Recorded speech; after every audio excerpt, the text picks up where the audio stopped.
श्री गुरु तेग बहादुर साहिब के 350वें शहीदी दिवस को समर्पित पंजाब सरकार की श्रद्धा और सत्कार से भरपूर पहल। पंजाब के 23 जिलों में गुरु साहिब के जीवन और बलिदान को दर्शाते light and sound show Srinagar, Gurdaspur, Faridkot और तख्त श्री दमदमा साहिब, तलवंडी साबो से अनंतपुर साहिब तक 4 महान नगर कीर्तन तथा 23, 24 और 25 नवम्बर को अनंतपुर साहिब में होने वाले भव्य समागमों में मुख्यमंत्री सरदार भगवंत सिंह जी मान की ओर से सभी को नतमस्तक होने का हार्दिक अनुरोध। आइए अपनी अटूट श्रद्धा और सत्कार के साथ इन समागमों का हिस्सा बने। नमस्कार, आप देख रहे हैं एनएमएफ न्यूज। आपके साथ मैं हूं भुवन शर्मा। आरएसएस प्रमुख मोहन भागवत ने एक बयान दिया जिसकी चर्चा इस वक्त पूरे देश में हो रही है।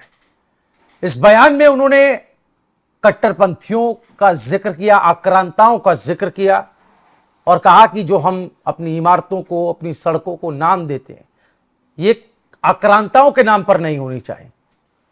जब उन्होंने ये बात की तो आपको लग सकता है ये तो बातें पहले भी होती रही हैं, लेकिन उन्होंने हाईलाइट किया, अंडरलाइन किया इस बात को, जोड़ा अपनी बात में कि जब मैं बात आक्रांताओं की कर रहा हूं, क्योंकि वहां जब उन्होंने ये बात की तो तालियां बजी, तो उन्होंने कहा कि तालियां इस बात पर मत बजाइए, ये सोच के मत बजाइए कि आक्रांता मतलब मुसलमान। हम मुसलमान के विरोधी नहीं है, हम यानी कि आरएसएस, जो एक नैरेटिव गढ़ा गया आरएसएस के लिए इस देश में, उसको उन्होंने खारिज करते हुए कहा कि हम आक्रांताओं की बात कर रहे हैं, मुसलमानों की बात नहीं कर रहे हैं। ये बात मुसलमानों के लिए नहीं हो रही है। उन्होंने कहा कि जो मुसलमान देशभक्त हैं, राष्ट्रभक्त हैं, देश के लिए समर्पित हैं, उनके नाम पर होना चाहिए। उन्होंने डॉक्टर एपीजे अब्दुल कलाम की बात की, अशफाक उल्लाह खां की बात की और भी जो महानुभाव मुस्लिम तबके से जुड़े हुए रहे इस देश में, उसकी बात की। यह बात बहुत ज्यादा दूर तक जाएगी, इसमें कोई दो राय नहीं है। और इसी पर बात करने के लिए मुफ्ती शमूल कासमी साहब, मुस्लिम स्कॉलर, हमारे साथ जुड़े हुए हैं, इस पर उनसे बात करेंगे। मुफ्ती साहब, सबसे पहले बयान सुन लेते हैं, आप भी सुनिए क्या कुछ कहा आरएसएस प्रमुख मोहन भागवत ने। डॉक्टर अब्दुल कलाम नाम होना चाहिए। यह प्रश्न किसका क्या रिलीजन है इसका नहीं है, कौन देशभक्त है कौन नहीं है उसका है। हमको प्रेरणा किससे मिलती है? जितनी राम प्रसाद बिस्मिल से मिलती है उतनी अशफाक उल्लाह खान से भी मिलती है, मिलनी चाहिए। क्योंकि पूजा पद्धति, खान पान, रीति रिवाज के भेद, ये हमारी संस्कृति में भेद के नाते नहीं स्वीकार करते, वो विशिष्टताएं है, ये मान्य किया जाता है, इसलिए उसका सम्मान भी किया जाता है, उसका स्वीकार भी किया जाता है। परंतु देश के नाते हम एक है, समाज के नाते हम एक है। तो झगड़े जो हुए ऐतिहासिक पृष्ठभूमि के कारण, धीरे धीरे इनको समाप्त करना पड़ेगा।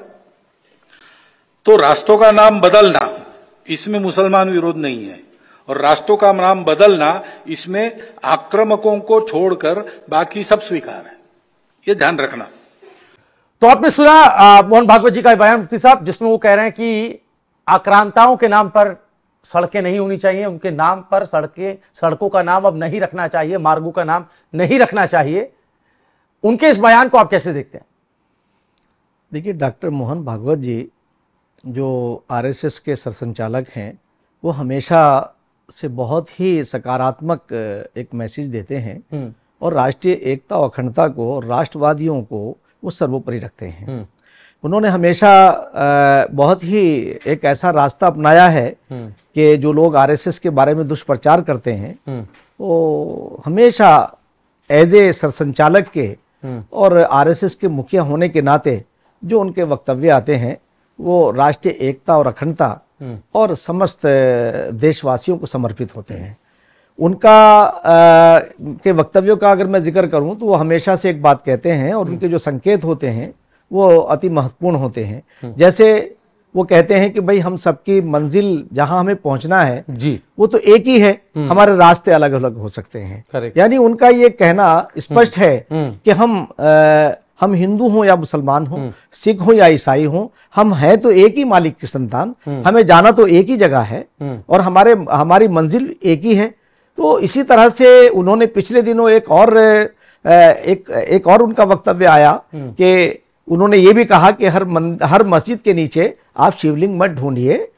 और उसके बाद उनका एक अगला वक्तव्य और भी बहुत खूबसूरत आया कि उन्होंने ये कहा कि अगर कोई ये समझता है कि हिंदुस्तान के अंदर, भारत के अंदर मुसलमान नहीं रहेगा या इस्लाम नहीं रहेगा, तो ऐसी सोच हिंदुओं की सोच नहीं है। इस्लाम था, इस्लाम रहेगा और इस्लाम है। तो इन तमाम चीजों को सामने रखते हुए मैं इस बयान का भी स्वागत करता हूं और उनकी बात को ही मैं आगे बढ़ाता हूं कि जिन आक्रांताओं की बात उन्होंने की है, जिन अतिवादियों की उन्होंने बात की है, उनका रिश्ता भारत के मुसलमानों से कोई उनका रिलेशन नहीं है। वो बाहर से आए थे, विदेशी मूल के थे, हमारे मूल से उनका कोई रिश्ता नहीं है। ना हमारा डीएनए उनसे मिलता है और ना ही उन्होंने भारत के मुसलमानों को अपनाया। एक आम मुसलमानों से उनके रिलेशन ऐसे ही थे जैसे भारत के अन्य धर्मों के अनुयायियों से थे। ऐसा नहीं था कि अगर उन्होंने कुछ नवाब और जमींदारों को बनाया तो उसमें हिंदू समाज के लोग भी थे। तो अगर आप ये कहें कि भाई जो यहाँ के मुगल थे या जो यहाँ जिन्होंने शासन किया, जो आक्रांता हैं, जिन्होंने आकर के यहाँ हमारे उन एकता को तोड़ने का प्रयास किया कि आकर के किसी ने मंदिर को तोड़ दिया और वहां अपने वर्चस्व को दिखाने के लिए आपने उसमें मस्जिद भी तामीर कर दी। तो ऐसी जगह पर जो किसी दूसरे धर्म स्थल को तोड़ करके जबरन अगर कोई धर्म स्थल बनाया गया है तो मैं समझता हूं कि यह ईश्वर को स्वीकार्य नहीं है। मैं इसी संदर्भ में ये बात मैं कहूंगा कि ऐसे ही, क्योंकि कुरान कहता है, मैं मंदिर और मस्जिद दोनों को एक ही नजरिए से मैं ये देखता हूं कि वहां ईश्वर को साष्टांग किया जाता है और यहां अल्लाह को सजदा किया जाता है, यानी खुदा को सजदा किया जाता है। तो साष्टांग और सजदा, तो मैं ये बात कह सकता हूं कि आदरणीय डॉक्टर मोहन भागवत जी जिन्होंने अब एक बहुत ही अच्छा एक वक्तव्य दिया है और साथ ही साथ उन्होंने उदाहरण भी दिया। अगर वो उदाहरण ना देते तो ये बात क्लियर नहीं हो पाती। उन्होंने अपनी बात को क्लियर किया कि हम आक्रांताओं के नाम से बिल्डिंगों का नाम या रोड मार्गों का नाम उनके नाम पर नहीं होना चाहिए, और उन्होंने उसकी मिसाल भी पेश की। और बहुत ही अच्छी बात यह हुई कि जब मजमे में ताली बजी तो उन्होंने फौरन ये कहा कि हमारा ये कहने का आक्रांताओं का हमारा मंशा है, मुसलमानों से ये नहीं कि हम मुसलमानों के नाम से हम कोई दूरी बनाए हुए हैं या मुसलमानों से हमें नफरत है। उन्होंने फौरी तौर से स्वतंत्रता संग्राम सेनानियों में अग्रणी सफ के हमारे जो बलिदानी थे, जिन्हें सारे लोग मानते हैं, अशफाकुल्लाह खान का जिक्र किया, उन्होंने डॉक्टर एपीजे अब्दुल कलाम का जिक्र किया, उन्होंने अन्य लोगों का भी जिक्र किया, और यकीनी तौर से उस्मान ब्रिगेडियर हो या वीर अब्दुल हमीद हो। मैं उस्मान ब्रिगेडियर और वीर अब्दुल हमीद के बारे में कहना चाहूंगा कि आरएसएस ने और बीजेपी ने आकर के ही इन वीरों को सम्मान दिया है, उनके बर्थडे को मनाया है, उनके ऊपर सेमिनार किए हैं और उनके तमाम चीजों को समाज के सामने ला के रखा है। तो इसलिए आज मैं ये बात मुसलमानों से भी कहना चाहूंगा कि उन आक्रांताओं से आपका कोई भी रिलेशन नहीं है। और यकीनी तौर से आज मिसाइल मैन जिन्होंने देश को एक शक्तिशाली देश बनाया, और आज हम गर्व के साथ पूरे विश्व के अंदर अपनी गर्दन ऊंची करके हम चल सकते हैं। और हमारे प्रधानमंत्री जो 140 करोड़ की बात करते हैं, वो सीधे डॉक्टर एपीजे अब्दुल कलाम को समर्पित करते हैं। अब बताइए, डॉक्टर एपीजे अब्दुल कलाम भी तो मुसलमान हैं। बिल्कुल सही। हाँ, मैं एक बात कहना चाहूंगा कि अगर आप कलाम बन करके आएंगे तो आपको सलाम होगा, आपकी रेस्पेक्ट होगी, और आप दाऊद या ये आतंकवादी बन करके आओगे तो ये बात अच्छी नहीं है, ये रेस्पेक्ट के लायक नहीं है। तस्वीर और इसलिए मुफ्ती साहब जी एक तस्वीर और दिखा देते हैं। ये तस्वीर यूएस से आई है।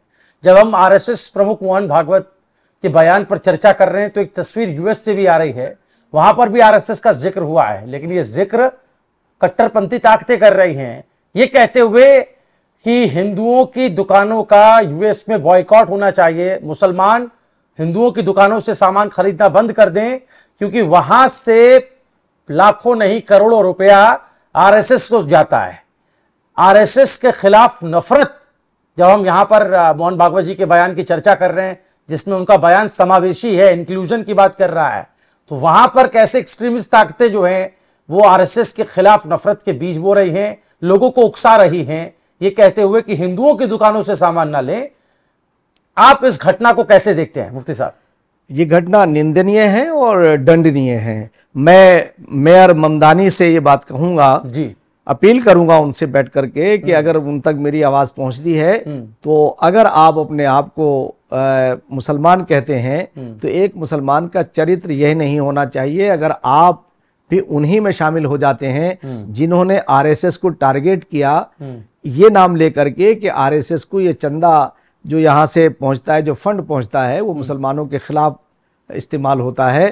तो मैं आपको बताना चाहता हूँ उस बयान की, उस वीडियो की जो वहाँ के अतिवादियों ने या चरमपंथियों ने डाली है, मैं उसकी निंदा करता हूँ। और निंदा ही नहीं, उनसे कहना चाहता हूँ कि अगर आपने इस्लाम को पढ़ा है तो मैं आपसे ये कह सकता हूँ कि आरएसएस ना इस्लाम के खिलाफ है ना मुसलमानों के खिलाफ है। आप ज़रा गहराई में पहुँच के देखिए, जिन संगठनों की बात आप करते हैं, जिन मुसलमानों के ऊपर यह वाजिब था कि वो इस्लाम की तस्वीर को सही करके पेश करते, उनकी तो तस्वीर ही खुद ही खराब है। आप अगर उनके इदारों को देखेंगे तो वो काबिजीन की तरह काम कर रहे हैं। और आरएसएस, मैं उत्तराखंड राज्य से हूं और उत्तराखंड राज्य के मैंने माननीय मुख्यमंत्री श्री पुष्कर सिंह धामी जी और हमारे गुरु हैं कोश्यारी जी, भगत सिंह कोश्यारी जी जो पूर्व मुख्यमंत्री हैं और पूर्व राज्यपाल हैं, हमने इन्हें आरएसएस को सीधा उन लोगों से हमने जाना है। हमने अनेकों हमारे सरसंचालक स्वर्गीय केसी सुदर्शन जी और आज के मोहन भागवत जी, हमारी सीधी वार्ता उनसे हुई है, सीधी मुलाकात हमसे हुई है। हमने उनकी सादगी और सिंपलता, जो मानवता के लिए उन्हें हमने उनके कार्यों को देखा है, वो आप उनके जीवन को देखी जा करके जो सादगी उनमें मिलेगी तो आप खुद कायल हो जाएंगे कि हजरत मोहम्मद साहब के अनुयायी ये नहीं है, हजरत मोहम्मद साहब को तो फॉलो ये कर रहे हैं। तो इसलिए मैं आपसे कहना चाहता हूं कि आरएसएस ऐसा संगठन है जो ग्रास रूट पे जाकर के लोगों के लिए एजुकेशन के लिए काम करता है, उन रोटी कपड़ा और मकान की सहूलत के लिए काम करता है। और आपको यह भी बता दूं कि भुवन जी, आपके माध्यम से सारे विश्व के मुसलमानों से, कि भारत के अंदर मुसलमानों के 94% बच्चे उन विद्यालयों के अंदर शिक्षा ग्रहण कर रहे हैं जो आरएसएस से रिलेटेड हैं, यानी हमारे हिंदू भाइयों के हैं। मुसलमानों के नेताओं ने या कल के जमींदारों ने या कल के रोलर्स ने उन्होंने स्कूल और कॉलेज नहीं बनाए। आज के हमारे हिंदू भाइयों के, मैं ये रिसर्च की बात कर रहा हूं आपके सामने, मैं जिस स्टेट में से मेरा ताल्लुक है या वेस्ट यूपी के बारे में मैं आपको बता दूं, जो उत्तर प्रदेश का बड़ा हिस्सा है, 94%, 94% बच्चे मुसलमानों के, हिंदुओं के स्थापित स्कूलों में पढ़ रहे हैं। मुसलमानों, इसका संज्ञान आपको लेना चाहिए। आज जो 50 से ज्यादा बच्चे मुसलमानों के यूपीएससी क्लियर कर रहे हैं, हमारी महिलाएं, हमारी बहनें नीट में आ रही हैं, उसमें बड़ा योगदान आरएसएस से रिलेटेड उन विद्यालयों का है जो आरएसएस के संरक्षण में चल रहे हैं। तो इसलिए मैं कहना चाहता हूं कि जो लोगों को यह गलतफहमी है कि आरएसएस को अगर इनकी दुकानें, हम दुकानों से सामान खरीदेंगे अपने हिंदू भाइयों के तो वो आरएसएस को फंडिंग करते हैं और आरएसएस की फंडिंग मानवता के खिलाफ लगती है, ये गलत प्रोपेगेंडा है। मैं उसकी भर्त्सना करता हूं और कहना चाहता हूं कि आरएसएस को समझने का प्रयास करिए। आरएसएस एक ऐसा संगठन है जो बहुत पारदर्शी है, जिसके अंदर बहुत ट्रांसपेरेंसी है, वो देश को आगे रखते हैं। और देश तो हजरत मोहम्मद साहब सल्लल्लाहु अलैहि वसल्लम ने तो ये फरमाया कि तुम जिस वतन में रहो, वतन से मोहब्बत आपका आधा ईमान है। बिल्कुल सही। तो इसलिए मैं अमेरिका के विशेषकर मुसलमानों से ये अपील करना चाहूंगा, मैं ममदानी साहब को यह कहना चाहूंगा कि आपको बहुत बड़ा मनसब मिला है, आपके पास एक मौका है कि हजरत मोहम्मद साहब की जीवनी को आप अपने चरित्र में उतारें। और हजरत मोहम्मद साहब ने जिस तरह से पूरी दुनिया को एक बराबरी का, मसावात का जो संदेश दिया है जी, उसे आपका चरित्र जो है वो आपको महान बनाएगा। और अगर आपके संरक्षण में ऐसा कार्य होता है तो आप हजरत मोहम्मद साहब से आपका आपने एक तरीके से आईना दिखा तो फिर दिया, इस चीज का कोई फायदा आपने आईना दिखा दिया है। और मैं उम्मीद करता हूं कि ये बात वहां तक पहुंचे, लोग इस वीडियो को ज्यादा से ज्यादा शेयर करें ताकि न्यूयॉर्क में बैठे मेयर की कुर्सी पर जोहरान ममदानी इस बात को सुन सकें, समझ सकें, उनको सद्बुद्धि आए और जो माहौल वहां खराब करने की कुछ लोग कोशिश कर रहे हैं वो खराब ना हो पाए, उसमें वो कामयाब ना हो पाए। ऐसी कोशिश होनी चाहिए। बहुत बहुत शुक्रिया आपका मुफ्ती साहब इस चर्चा में शामिल होने के लिए। आप तमाम लोगों की क्या राय है कमेंट करके जरूर बताइएगा। देश और दुनिया की तमाम बड़ी अहम खबरों के लिए हमारी वेबसाइट newsnmf.com पर जरूर विजिट करें। नमस्कार।